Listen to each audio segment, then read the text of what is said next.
It's the 10 to 1 podcast with your host, Brad Ullman, featuring Ben Conowitz and Nate Loud. And here's the podcast.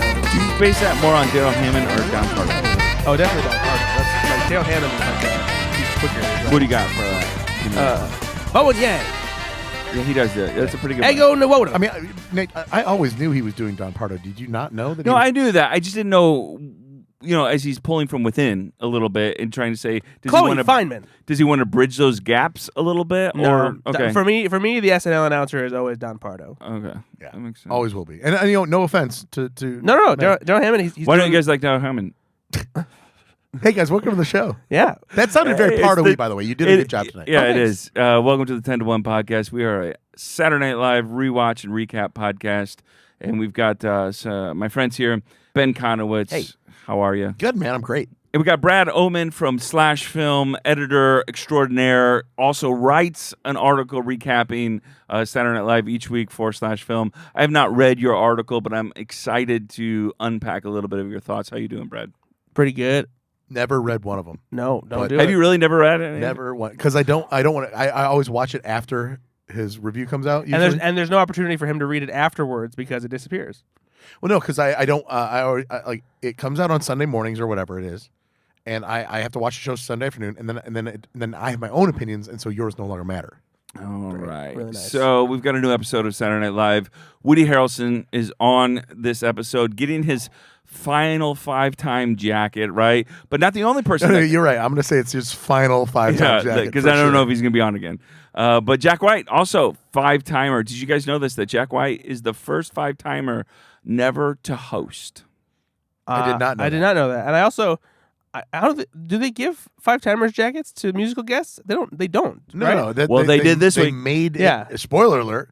They made that happen this time, and I'm glad they did. Yeah, no, it was a fun gag and a cool thing to see. But I bet you now there's a bunch of other musicians who are like, what the fuck? This is a thing. But if there's one person who should get it, it's Jack White. I love Jack White. Did you guys watch it? Because I watched the first 20 seconds of both of it, like I always do, and then I cut right to the next weekend update. I watched the full first one.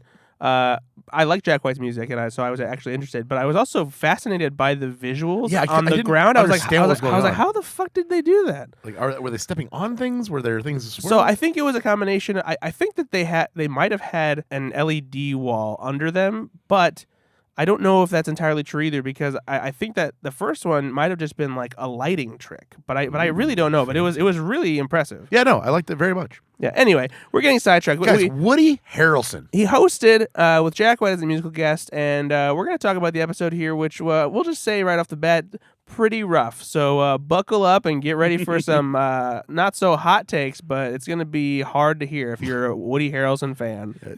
Brad, part of the struggle for me too is it wasn't a great episode, and again, we'll probably say that 100 times over the next 45 minutes to an hour. But it's coming off the back of, I thought, a block of pretty good episodes. Yes. On a season that's not been bad at all. And so this was a really sour note on a otherwise decent season. So we'll see. All right, let's start with the cold open. Trump train visit, written by Mike DeCenzo, Allison Gates, James Austin Johnson, and Ken Sudlett. Former President Donald Trump, played by James Austin Johnson, delivers a message to East Palestine, Ohio residents following the train derailment. Also, Chloe Feynman did something. We've talked about this before on this podcast. If you're new with us, we are political people. We don't dislike politics. We are politically engaged. We get tired of some of the political cold opens. What did you guys think of this one? I didn't hate it, even though it was still a retread of the same Donald Trump running through talking points and jumping around, that kind of thing. There were a few moments I thought were pretty funny, just the way he said something and like rattled it off. No matter how frustrated I get with the repetitive nature of what they're doing with Donald Trump as a character on SNL, James Austin Johnson is he just does a great Trump impression, and it somehow gets better, and it's always been impeccable. Yeah, and he just has a way of saying certain things that they sound funny, and so it'll make me laugh. But overall, not impressed. By comparison, I think I probably liked it a little bit better after seeing the rest of the episode, and I was like, well, this wasn't all that bad. But yeah, It was fine. It was fine. Did you guys get what Chloe Fineman was going for? I mean, obviously there is that I don't know that. character. I don't know that person. There is a person, but I didn't think it was a very accurate impression of the person. Yeah, I didn't see the. I try to avoid all of the Trump stuff as much as possible, so I didn't see the actual video. I do like that the more that James Austin Johnson does Trump, the more he drops articles. So he'll say like train went bad instead of that was one that I liked. I'm like, okay, he's doing it more and more, and I'm here more and more for it. I love the fact that he doesn't say the, and it just goes right into it. I love the Pete Butt rant too. Yep. That was just Pete Butt, just a good name. We tried other ones. It's Didn't not going to work. get any better than that. Pete Butt's the best one. Pete Butt. There are subtleties to an impression that he picks up that makes him such a skilled impressionist. This was okay, like you said, in the scope of the episode. I'm glad that they Certainly- didn't do a thing where they like had the running clock and then went down it. Yeah, if they would have done the graphics, it would have been more frustrating. I'm glad that they kind of let us just follow along his nonsense and not lay that out in the way that they did the previous couple times. So overall, if you're gonna do a political cold open, it's not the worst I've ever seen, not the best. It's middling. James Austin Johnson is fantastic as him. Don't know what Chloe Fineman was really up to there, but if I think Brad kind of nailed it right there. If I would have known what was in That store, the highlight would come at the beginning. I would be like, wow, that was a pretty good sketch comparatively. Here's where I struggle a little bit with this is we're still in Trump world, right? Trump is not the president. He hasn't been the president for a while. Well, not in your America. So we're still doing, we're still bringing Trump impressions in. Obviously, you have James Austin Johnson, who was popular before SNL for his Trump. But we're getting ready for another election cycle with Trump in it. I just kind of want to break from Trump a little bit in every way. In every way. Not just like, on SNL. In every way. Like in life. Yes. And so He's old. Is he sick? Well, fingers crossed. Oh no, I'm not wishing death on anybody. But Nope, I am. okay, I just am sick of it as well. I want this to be, and I have read a few articles about how many senators are not going to be running against the Republican nominee because it's going to be Trump, and so a lot of these people are young enough that they're going to sit on the sidelines. So it very possibly Just watch the world burn. It might well be Donald Trump versus Joe Biden again. Holy crap. I don't know that I want to watch that SNL. I will be very excited to see how they make light of the forthcoming Civil War, though. I'm sorry, it's called The Divorce. All right, moving on. Monologue by Woody Harrelson, written by Steve Higgins, Streeter Seidel, Ben Silva, Will Steven. So before we comment on this has obviously gotten some So this has obviously gotten some headlines because of some perceived anti-vax statements that Perceived. well, I mean, he doesn't come out and say he's anti-vax. He just essentially says that the pharma companies are drug dealers and all these kind of things. And then Now- forcing you to take drugs to leave your home. Now, once you research Hilarious punchline. Once you research Woody Harrelson a little bit, you get the feeling that yes, he is an anti-vax. It's not even a feeling. Like he basically Does he admit to it? He clarified those. Yeah, statements. there was an interview that is going around, and I think it happened recently because of the movie that he has coming out, Champions, where he basically said like he thinks it's ridiculous that like he has to that anybody has to like wear a mask on set when they're doing stuff, or that you have to take a shot to be able to work or any of this kind of stuff. And so like he's come out and here's so this is what I want to put forward to you guys to see what you guys think. So I was reading on Reddit. Somebody on Reddit had been to the episode, so they were there in the live studio audience of the actual taping. Yes, and they wrote a great review. I wish I had the Reddit screen name. I don't. But I always that happens on the Reddit SNL subreddit fairly often, and it's always fun. They said that his stuff was on the cue cards. Right. So my problem, or I guess what I want to hear from you is, so these are jokes that were approved by the SNL team, and this was a story that had their blessing to go. Is that problematic at all? Yes. Well, yes. And here's why. I don't give a shit that it was anti-vax. I give a shit that it wasn't funny. Like you got the whole other problem there, right? Yeah, It wasn't. This is a comedy show, and that was one of the most stilted, terrible monologues I've ever heard. It was just bad. It was 7 minutes. It was a freaking long one. It was Seriously. a marathon with no end in sight of these bullshit rambles that went nowhere, all to end on a dead joke that didn't make sense. And so, yeah, you can listen. They've had polarizing figures on the show before. That's what the show should be. Is having fun and making comedy out of anything. But it wasn't a. But when it it's wasn't not a good funny, anti-vax joke, right? Yeah, I mean, make an anti-vax joke, fine. If it's hilarious, I'm gonna laugh. But it just wasn't funny. I mean, that was the least worrisome part for me, though. Like, sure, like that sucks that he's an idiot and he believes this stuff. But like at the same time, it's Woody Harrelson. Like, I'm not surprised. Yeah. But like my frustration came from the fact that the premise of the monologue is that Woody Harrelson smokes so much weed that he can't focus on telling a single story to the audience, and he keeps going off on these tangents. He's like, "Oh, let me get back to it," and then he gets to it, and he goes off on another tangent. That's fine. A decent premise, and that premise in a joke has been done before, where the distracted execution was poor, and there wasn't anything funny about the tangents or what he was doing and how it went off. So it felt long and drawn out and boring and stupid, and the fact that it ended on that note just made it worse. The person that wrote to this review said it was actually kind of awkward in the audience because people weren't really laughing that much. Right. And over 7 minutes, you need a couple of really either if you're doing a monologue for 7 minutes and you don't get one applause break, something's going on. Yeah, that's what a stand-up does sometimes, right? Exactly. Somebody that's skilled in this kind of thing.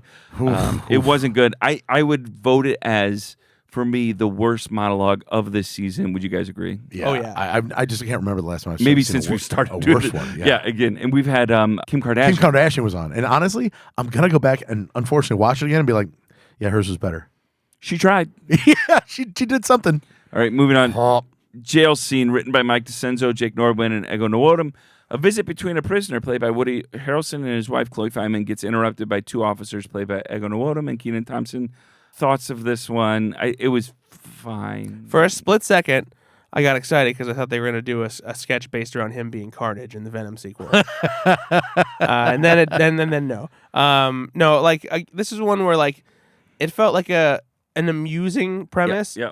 Went on for far too long, and I feel like the end result would have been better if it was possible to actually pick out every now and then some funny things that either Ego or Kenan were saying. You had to focus on one or the other. Yeah, but they were talking over each other at pretty much the same level, and so much that it was hard to even hear and pick out anything that maybe would have made it funnier. Yeah, I feel like this had the pieces to be a good sketch.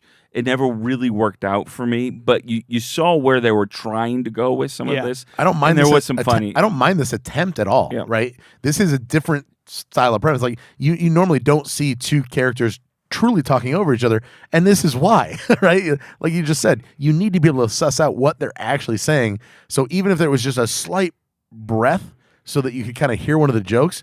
But I've also read people are lauding the sketch because it is kind of hard to talk over each other and keep it going. And so like the performance value for some people has been there. Sure. And I'm like, okay, fine. But just because you're keeping a straight face while talking over each other, that doesn't make that good comedy. Yeah. Another thing, I didn't, again, another impression or another, performance by Chloe Fineman in the sketch that I just didn't love what she was choosing to do with some of it. And again, I like Chloe Fineman. I think I gave her an MVP very recently, but I didn't love this, her choice in some of these things there. All right, move on. Please Don't Destroy got a pre-tape in very early in the episode, but I guess you could figure out why once you've watched all the other ones. Called The Stakeout, written by Martin Herlihy, John Higgins, and Ben Marshall. Now, the Please Don't Destroy guys haven't been on all that much lately, so it's good to have them back. A Stakeout with Woody Harrelson reveals a shocking secret between a group of friends, played by Ben Marshall, Martin Herlihy, and John Marshall. It also features Uncle Kenan Thompson. This sketch is everything that I assume happens between you and I when I'm not here. 100%. Yeah, we have kids. We are kissing. We are kissing. And we are trying to find some other place. I go because, again, I have to tinkle a lot. I go and I'm like, I come back down, and you guys are awkwardly going to your sides of the studio. Very famous African-American comedian come in and be uncle to our kids. It's pretty much spot on. And you are the tall one. Yeah. So what do you guys think of this? I thought it was really funny. I love you guys know this. I am biased towards the Please Don't Destroy guys. They crack me up. I thought it was good. Yeah, very funny. Love this. Great sketch. Good stuff. Yeah, you liked it? Yeah. You didn't like it? No, I did. I think that so that immediately when it said writing night and they were cutting, I'm always like, okay, this is another one where it's going to be a bottle episode of them in the office. I'm really glad that they moved away from that. Not that I was getting sick of it whatsoever. Yeah. They're very talented. They all start with the writing. No, but I mean, like most of them stay there. Yeah. A lot of them just stay there. This, obviously they driving to a person's house, making it outside the office is funny. Woody Harrelson had when he pulls out a gun, I laughed. I mean, that's a really funny. Okay, well now we're gonna go kill him, right? Well, this was good because Woody Harrelson was playing a version of himself, doing the thing where he's like, "It's 2015, man." He's like, "It is 2023." And his father was a professional hitman, so There you go. No, it makes sense. It was a funny sketch. Woody Harrelson did his part, obviously, and that's what you want the host to do in these things, where it's like, yeah, be along for the ride, play your part, do what they tell you to do, and it'll be fine. And it was very solid. Yeah. All right, moving on. Slingshot, written by Brian Tucker. Let me confess, I have watched a lot of YouTube videos of people going on slingshots. So this sketch didn't necessarily hit the mark for me, but I knew what they were going for. So, couples on a double date, played by Woody Harrelson and Kenan Thompson, Heidi Gardner and Ego Nwodim, decide to ride the slingshot. It also features Molly Carney and Michael Longfellow as the Carneys. So, what'd you guys think of this? Have you guys ever seen like a YouTube or pass out? Yeah. Oh, yeah. It always makes me laugh. I feel like that bit should stay on Instagram or Snapchat. It didn't necessarily work for me. I will say this, kudos to Kenan for doing some great physical comedy, though. Got the green screen behind him. You've got these kind of things. And he's almost, you can see him kind of smirking of course. in it because how silly it probably looks you're watching it. One of the weird things for me on this is, when even though it's sketch comedy and even though the host is supposed to just play any character, it does bug me a little bit when they play something like out of age range. And and I'm like, these are double dates, and Woody Harrelson's like 60 years old, basically. I'm sorry, you think that 60-year-olds can't date younger people? Are you just jealous because Woody Harrelson got Heidi Gardner and you didn't? Calm it down, calm it all down. Wow. But it clearly it just threw me off a little bit. Like she would know that he doesn't like to do what he's nervous. Anyway, that's a nitpick, but I did like Kenan's physical comedy here. I also, me, I always like, okay, what's the escalation? And it's not like it escalated crazy, but it did enough for me. Like, I peed all down my leg. Like, that was enough? It was what you do like a good pee on your leg. I'm not sure what else they should have done. I can't write a better one. That was my problem. Is I think a different sketch probably. No, this was fine. Like, honestly, I liked Kenan. And that's why that part was funny. The part where Kenan's, obviously in front of a green screen was fine. The sketch just didn't have a plot for me necessarily. No. Yeah, I like the effort that Kenan put in, even though and obviously it's difficult to pull off, but the timing was off with the video from time to time. Sure. Which was frustrating on some level, but it's hard to execute that and do it correctly, especially because he has to have his eyes closed. Right? Yeah. But yeah, for me, it just wasn't that great of an idea, and like as much as I appreciate the technical attempt of it, it just was not anything that I really wish that. In the way of escalation, like you got this opportunity where this guy wakes up from basically a coma, right, every time. And so if he wakes up, isn't it funny to be like, I cheated on you? Yeah, or something or like I'm adopted. And then he goes right back, he's like, wait, you're adopted? Wow, I never said that. Like there are some things you could have done there, and I don't know why they didn't try to escalate in that way. But again, Kenan did enough for this where I didn't think this was a bad sketch. I thought the sketch was fine. All right, moving on. Submarine Launch, written by Dan Bulla, Martin Herlihy, John Higgins, and Ben Marshall. So the Please Don't Destroy guys got another sketch written here. Captain, played by Woody Harrelson and his crew, Kenan Thompson, Mikey Day, Bowen Yang, Andrew DeSmooks, James Austin Johnson, Marcelo Hernandez, Michael Longfellow, and Devin Walker. Every male in the cast discuss the interesting name of their submarine, Mr. Dingleberry's Gooch Balloon, ASDF JKL, semicolon 6969. Ask the Fajackal. Ask the Fajackal. This actually worked for me. It was silly. It's a little late to be doing a Boaty McBoatface sketch, but there was enough for me that I actually laughed on this. I also thought it looked beautiful. Like it was a really well put together set and sketch. Yes, the set looked great. Brad, did you like it? Did you like the sketch? No. Oh, why not? At all? Lazy, late, stupid, dumb. Come on, the Ask the Fajackal didn't make you laugh at all. No. Oh, come on. No, I don't know because the premise for this joke is so old and they didn't do anything like interesting or actually all that funny with it.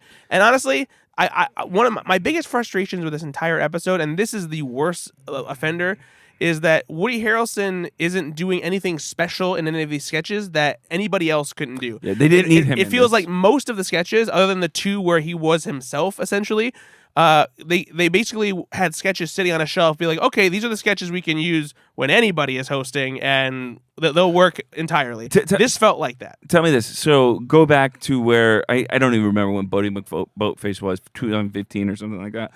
Would it have been a funny sketch for you then? Yeah, because it's timely and relevant. Okay. And so the sketch wasn't bad. It was just, for you, it's too late to do this. No, sketch. I mean, it being too late did make Get it him, bad. Nate. Get him. And also, No, I want to know, like, if the problem was the technicality in the sketch, or if it was just, because that is, right? Sometimes jokes just aren't timely. That was frustrating for me a little bit, in that I thought this would have been funnier a couple of years ago.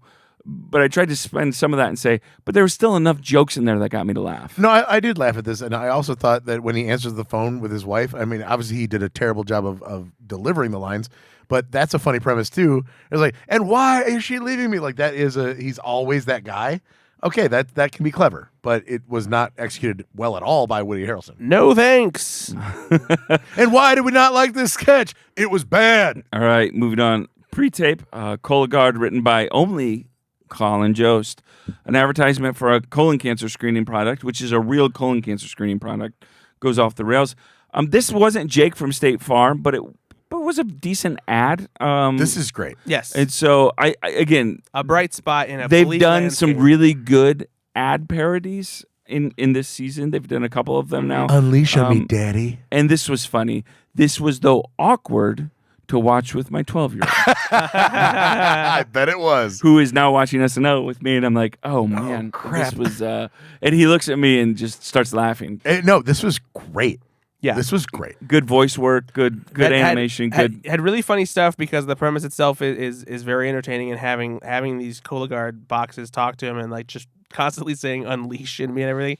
But then it gets an added layer, because then it's actually Woody Harrelson and the couple watching him across the street. Is Woody okay? Yeah. And this is the one time where they wrote something for Woody Harrelson, where it's like, Yeah. oh, we can make fun of the fact that he's high a lot, and like maybe this is a thing. It worked on a lot of levels because of that. So I did like that a lot. Yeah, the escalation at the end there, Yeah, where really good. And the it boxes, just shows us the boxes. It's so many boxes too, by the way. And Woody's just taking down his pants. It was a perfect And escalation. then, It was so good. Dismukes at the end being like, nah, I'm going to stay and watch. Like, it's good. I didn't think they needed that, by the way, but it was good. It was fine. I'm going to stay and watch? Like they could have ended the sketch right before that, and it'd been fine. I'm still fine with it. But it was fine. Yeah. I will offer one of my little logic nitpicks, though. Yep. Is because, as funny as it is for them, You would never poop in a female box. as funny as it is for them to see Woody Don't tell Brad what he wouldn't do, please. surrounded by all the boxes that aren't actually moving or animated, it doesn't make sense that there are so many Cologuard boxes in front of his house. No, it's Woody Harrelson, so he would have ordered so many of them. Would he have? All right. So regular listeners of the 10 to 1 podcast know that each episode we ask Brad to rate on his Bradometer what kind of chemistry he thought that Michael Che and Colin Jost had on the Weekend Update. Because for Brad, the jokes aren't the only thing that he needs to see that are compelling. He needs to see some emotional energy and connection between the two Weekend Update hosts. Now, before we get to Brad, usually Ben and I will talk whether or not we think that there was enough there and where Brad's going to rate it. I'm going to go out on a limb and say it was 97 to 98%. I was going to say, this has got to be the high of the season. Oh, yeah. But because Brad is a stickler, He doesn't like to go too high. He is. I'm going to say 91. Okay, I'm gonna go almost perfect, because this was he could have, like, they could have open mouth kissed, and that's 100. But here's the thing: is I know that Brad loves joke swapping, and there seemed to be some elements of joke swapping. Oh, there were some joke swapping here, and then there were also you're gonna get me killed. Yep. Yeah. Okay. 92. The 92. Michael Chase. What did they really do wrong? 92. I'm gonna go with 97. Bradometer. Brad, what was the Bradometer this week? Ben again proves he has a great Son of a- grasp, because while it is fantastic, I love them like giving each other jokes that like totally ruins the other reputation. That was hilarious. The thing with Michael Che and like, what did they do wrong? Yep. And then What did they really do? What did they wrong? really do wrong? Yeah, and the callback to the slam dunk contest when it sounds like somebody's a little mad. You know, that it was great, and the interaction between them was so good. They just came out, I think, firing. Yeah, but it was only the second half. The first half was a little lacking. Man. Jeez, So you're just. Like a 91. yeah. All right. I thought it was fantastic. I mean, again, but you got to remember, we're dealing with Brad here. What did you think of it? Oh my God, I loved it. I think it was one of the best of the season. So unfortunately, you have I'm gonna forget the kid's name, but Mac McMillan or whatever that won the dunk contest. He's a 6'2" white guy from the G League. Okay. That doesn't belong in the NBA necessarily, but he's a G League player. He wins the slam dunk contest that happened on All-Star weekend, right? The weekend before. He knocks all of his dunks on the very first attempt, and he crushes the competition legitimately as a 6'2" scrawny white dude. And you've got Woody Harrelson, who played the character in White Men Can't Jump on the show, and you don't do anything with that this episode. It's crazy to me that they didn't do anything.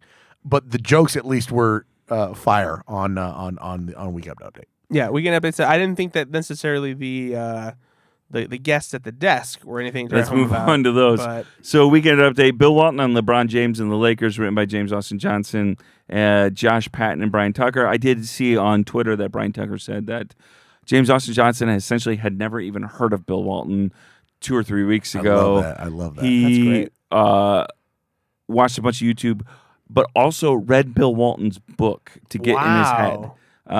And to see some of the crazy things and see if he can catch some of those things. And so I love it. James Austin Johnson plays Bill Walton, and he stops by that Weekend Update desk to discuss LeBron James and Los Angeles Lakers playoff chances. Now, Brad and I don't watch a lot of NBA. You watch a little more than we do, Ben. You were probably a little more familiar with Bill Walton. Is a kook. How was this? So the crazy part about this, I look at this Weekend Update character much like I looked at Alex Moffat's guy who just bought a boat. If you flub a line, it's really going to cost you, and he didn't. Everything he did was orchestrated and well thought out, and he didn't miss a freaking beat. How was the impression? Everywhere, and the impression is great. Bill Walton's insane, and so the teeth and the fact that I don't know if you saw how tall he was compared to Colin Jost. They clearly had him on some phone books. I mean, it was awesome, right? Obviously, there's a lot. The majestic monkey of the sky will receive you into his bosom. Yeah. And Bill Walton is a very hippy-dippy guy. Yeah. He does that. The reason this worked so well for me was because, yes, Bill Walton is a character, but this is a caricature of that man, and it was executed perfectly.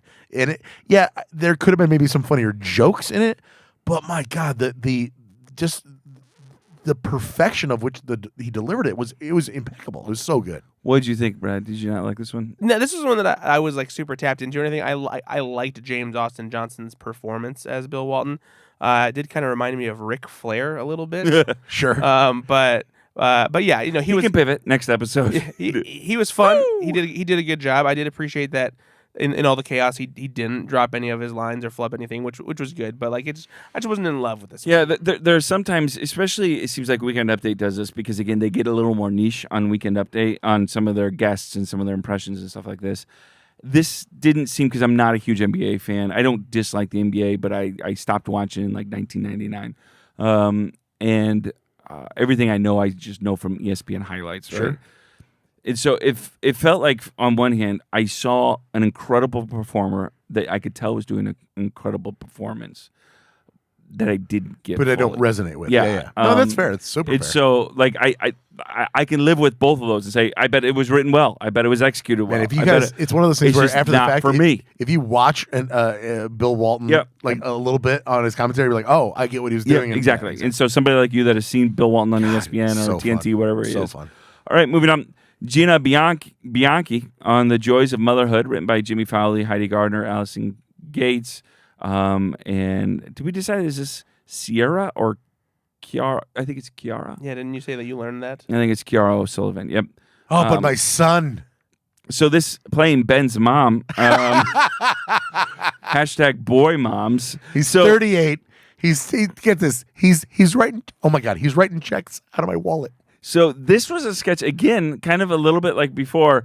I saw a lot of women on Twitter, a lot of women on Reddit and stuff say, like, this really hit them. They thought this was hilarious because they've dated men with moms very similar to this. And Heidi Gardner is clearly tapping into something that maybe friends or her I or love all something my have kids lived- equally. Yep.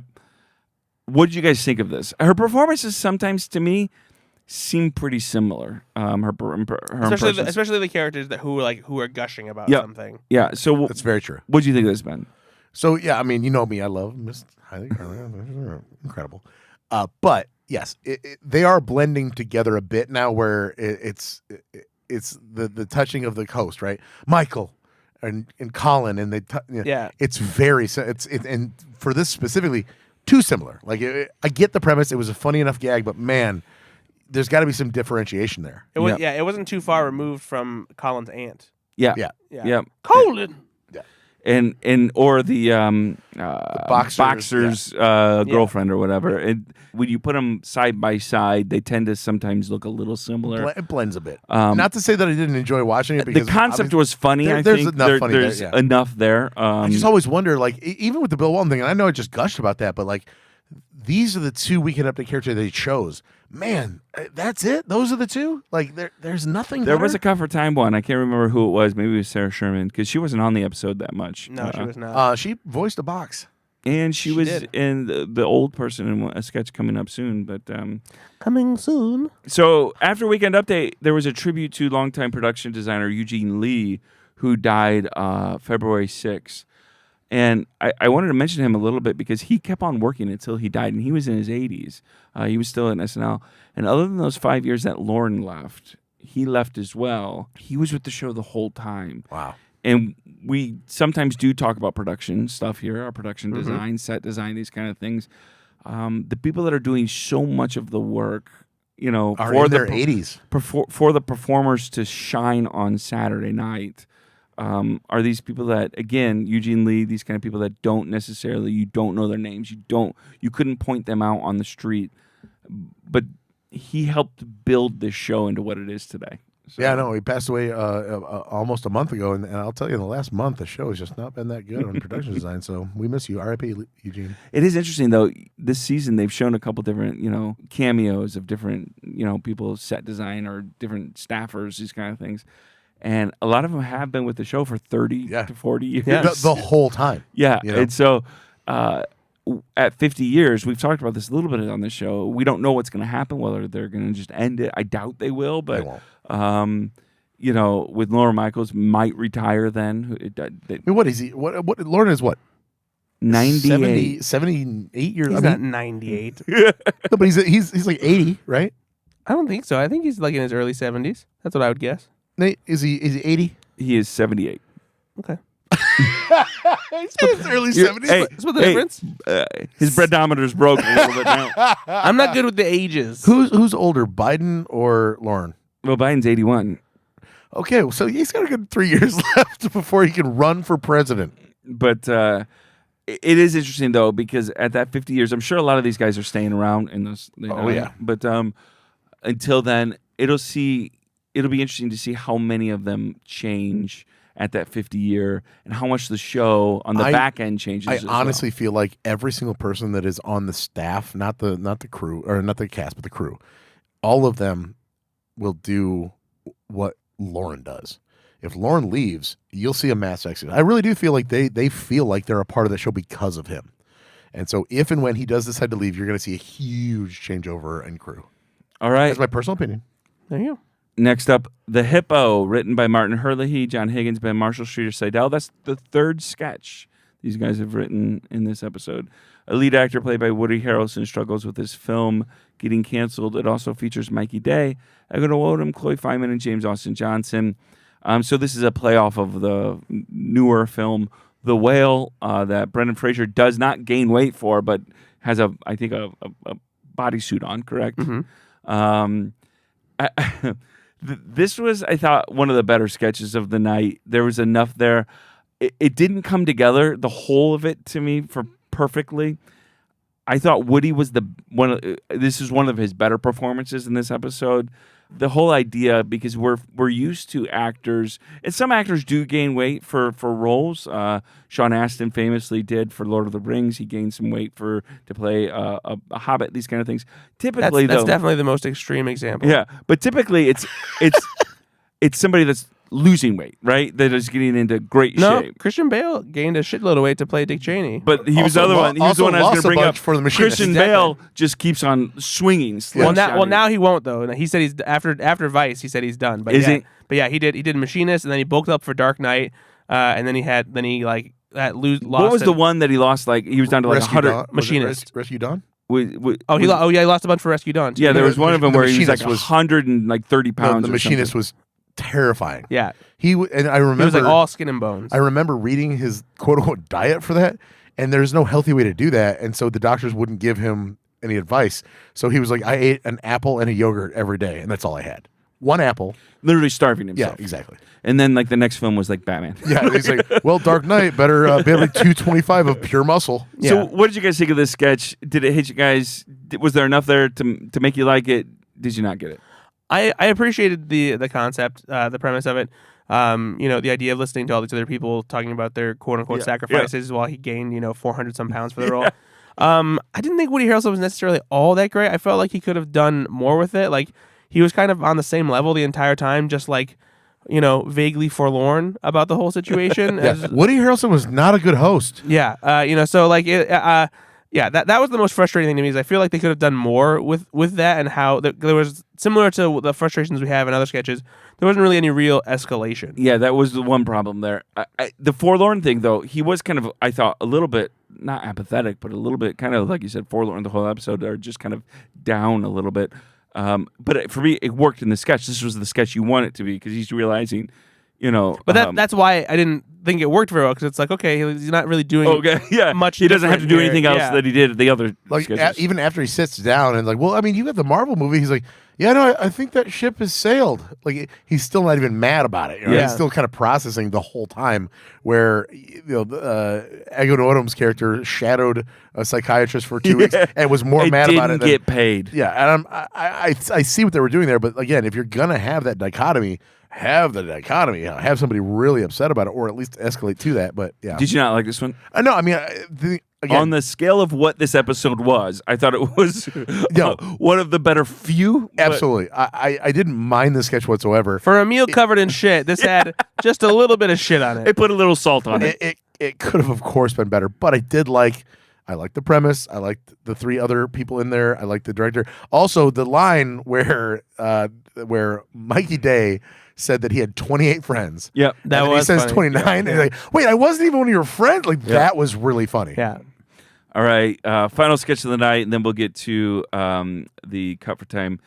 Beautiful Jim, written by Allison Gates, Ken Sublett, and Bowen Yang. Two men played by Woody Harrelson and Bowen Yang get fancy at the gym. Fancy Pants McGee. It also features Michael Longfellow and Sarah Sherman, her only time in a sketch other than voice acting in the Cologuard sketch.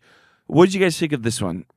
I really liked this one, actually. Did you really? Because I did. This was the first time in a long time where this felt like they had a legitimate 10-to-1 sketch in an episode that didn't really have anything super weird happen.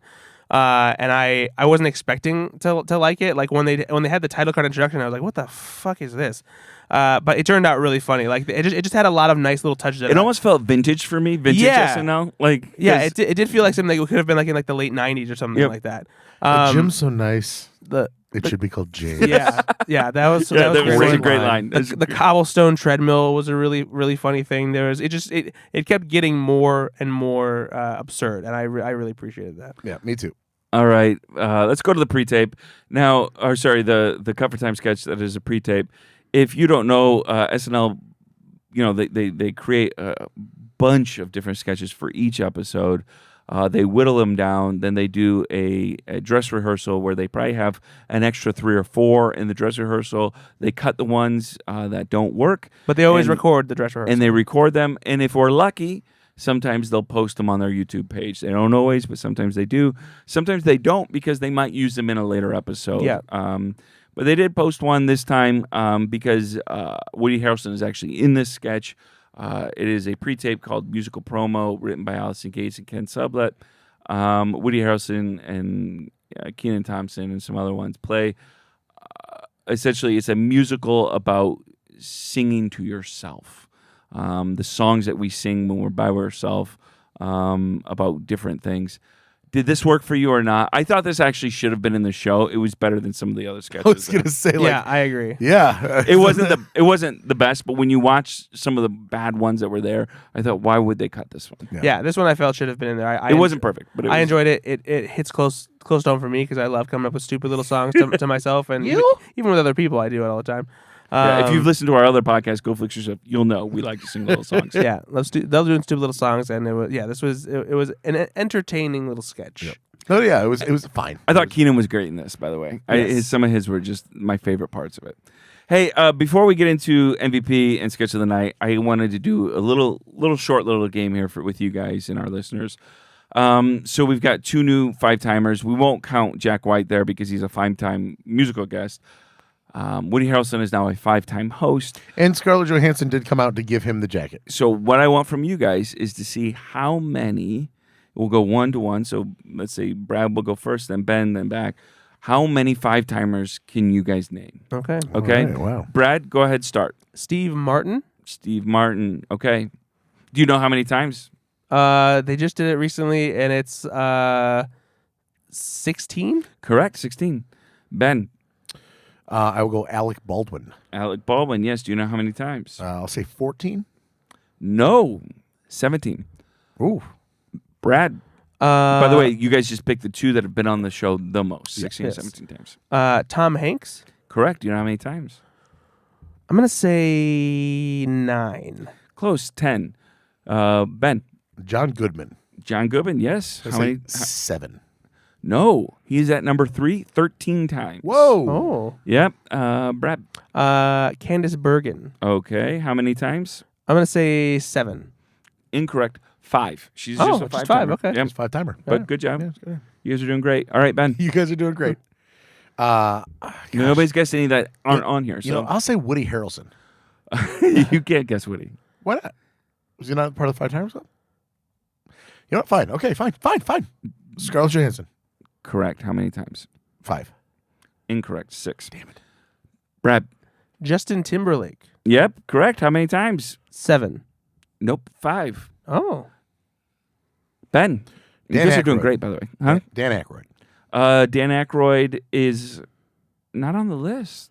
Is he not hosted 5 Really? times? He's been maybe. Oh, you know what?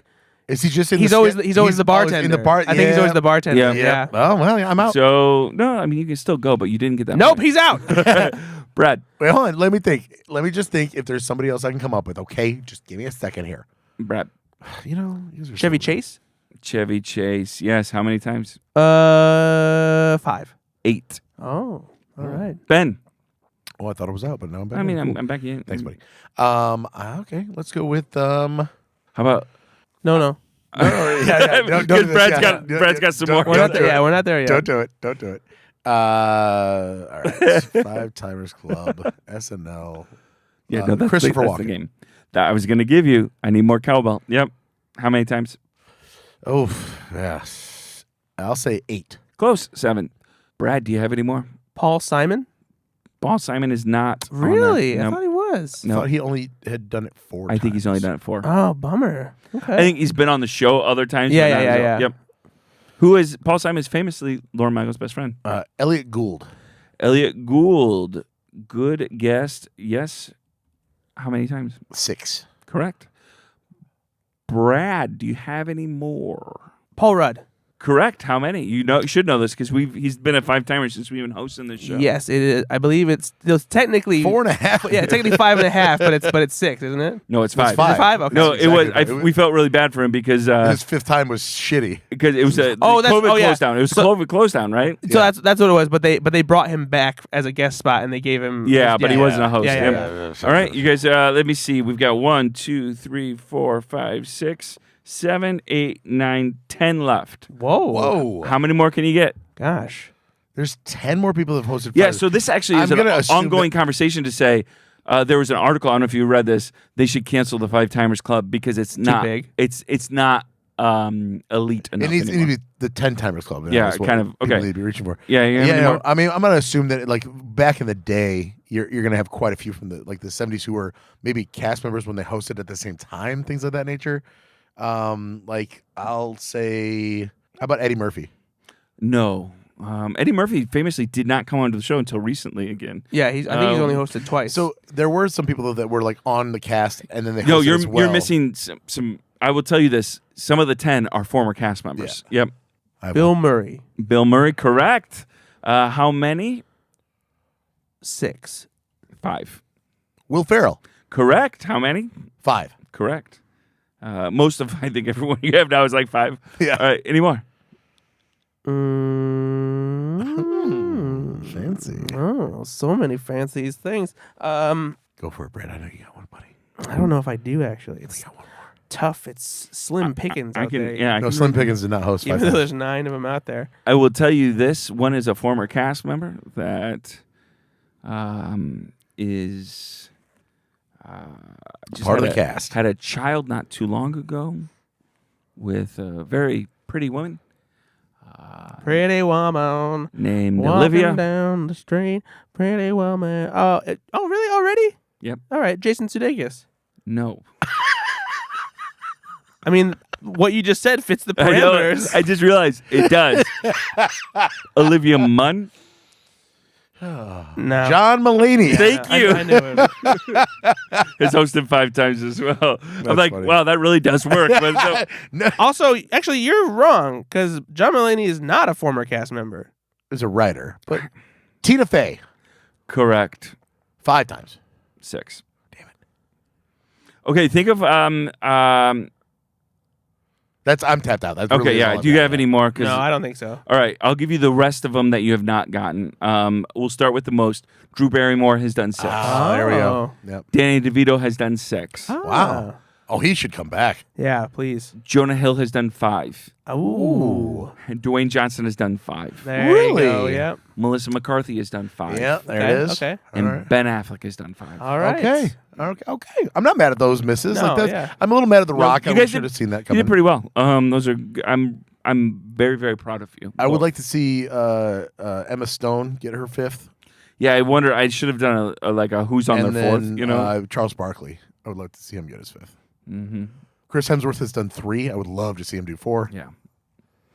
All right, let's do our final talk here, guys. We'll start with sketch of the night for you. What was your favorite sketch? For me, it was Please Don't Destroy, followed closely by Cologuard. Okay, And I'm going to strike that, reverse it. Cologuard. It was for me. Please Don't Destroy. I thought that was a really great sketch. And you are correct, Nate. All right, MVP. It's a double MVP because it was really the best thing about the entire show, and it's Michael Che and Colin Jost. Really? Ugh. You give it to both of them? Yep. I thought we. really. I do remember one time you tried to pick a weekend update. Yeah, and he got really mad at me. And he got- No. it's pretty cool. It's okay. No, It's it's fine. when you No. it's when you pick one of the weekend update segments with And I don't agree. as your favorite as your favorite sketch because it's not technically a full-fledged sketch. That's the thing. It's a bit. Yes. It's a bit. It's a skit.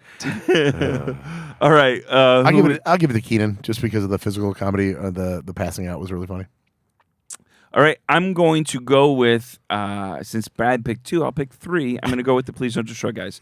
They wrote 3 sketches tonight, and I thought 3 of the better sketches. Fair enough. One. And What? 3. I thought the That hippo submarine sketch was trash. No, it It was wasn't. not. It wasn't. It was No, it not. wasn't. It was bad. It was bad. Like It I was said, you put all of those, the hippo, the submarine, and the Please Don't Destroy sketch were, I think, 3 of the 4 best sketches in this. I'd rather give it to the Cologuard boxes. All right. Hey, All 7 of them. we're very excited about next week. Who's the host, Brad? Garth Brooks. With musical guest Chris Gaines. Chris Yeah, Gaines. yeah, and he's got this time it's Garth Brooks is going to be doing alternative music and Chris Gaines is doing country, so it's going to be. We're gonna see what happens. Yeah. No, we have. We're not excited about this one. What is the name? Travis Kelce? Is Yeah. that what it is? Yeah, the fucking tight end from the Kansas City Chiefs. Will you stop? You don't know. You don't know. He might be a bro. But he might be funny. I saw the interview after the Super Bowl, and he just seems like an insufferable truck driving asshole that wears the worst sunglasses you've ever seen. He's gonna like guest spot on Joe Rogan right before this. Yeah, maybe? seriously. And I just don't prejudge the lead. He could be very funny. Sure, maybe he is, but right now I'm so down on Travis Kelce because he just sounds like a douchebag, and I don't give a shit whenever they have people host after the Super Bowl. Like most of the athletes who host SNL. You don't like any athletes? No. I like some of them. I think Charles Barkley, when Charles Barkley's on, that's hilarious. When Michael Jordan hosted, that was a lot of fun.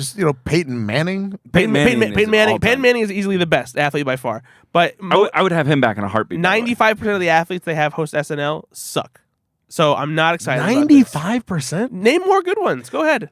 I'll wait. Tara Pinsky. Lapinski is her name. Michael Phelps wasn't terrible. He was pretty bad. It was a good episode. I remember one good sketch from that episode. Eli Manning actually was okay. That courtroom sketch was awesome. Eli Manning was not very good. The courtroom sketch was hilarious. No. Would you like to just read back those text messages? I'd rather plead guilty. Yeah, Eli Manning was not very good. I'm waiting for other knockout athletes. The only other one, and he doesn't really. O.J. Simpson. Yeah. Thomas Brady. The only other one that might technically count, but he doesn't anymore, is Dwayne "The Rock" Johnson. Okay. Yeah, I mean, if you're counting that as an athlete, then he's the best of all time for sure. Did you guys know that Mr. T and Hulk Hogan hosted in 1985? I did not know that. That's hilarious. I did know that because I remember there's a sketch where they're both. I forget what the premise is, but they're both standing and they're talking to the camera, and somebody is saying something, and Mr. T can't keep a straight face, and he like laughs real quickly, and then all of a sudden he gets real serious again. That's what I don't remember what the sketch is, but I remember that little part of it.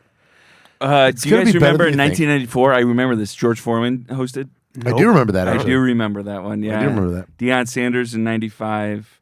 Again, it's hard to consider The Rock. I think he did host for the first time while he was still The Rock. I think he was The Rock still. Yeah. But yeah, no, there hasn't been a lot of really, really great. Yeah, see, ones. this is what I'm saying. So so my hopes are not high. Did we like Tom Brady or no? As a host? I don't even remember. I don't remember anything he did, but I don't remember thinking I hated it though. LeBron James? He was okay. Yeah. I think that was a fun episode. he was decent. Ronda Rousey? Oof. Yikes. John Cena? Oh, he's fun. No, he's good. And then, what do you guys think J.J. Watt? I like J.J. Watt. I thought he was actually pretty good. I don't remember. That was pretty recent, but I don't remember. 2020, I don't remember anything standing out. He was pretty good. J.J. Watt, though, isn't, I don't think, a douchey bro. No, he's a charismatic, charitable human being. He falls more like Peyton Manning than he does. It's because he's a good person. Yeah. I'm surprised they haven't gotten Gronk to host SNL. I feel like he'd be fun. Oh, he can't read. All right, everyone. That is the episode. Thank you so much for listening. We'll be back next week for another new episode. Hey, if you want to listen to us on off weeks, every week we post a new episode of our other podcast, Go Flix Yourself, where we talk about different films and have a lot of fun with games and just kind of razz each other a little bit. So if you're a fan of films and trailers, things like that, do listen to that. GoFlixYourselfPod.com. Bradford, where can they find you online? At Ethan_Anderton. You can also find me writing about Saturday Night Live at slashfilm.com. Sunday mornings is when my review hits of new episodes. And, keep an eye out in the comments section of Pornhub.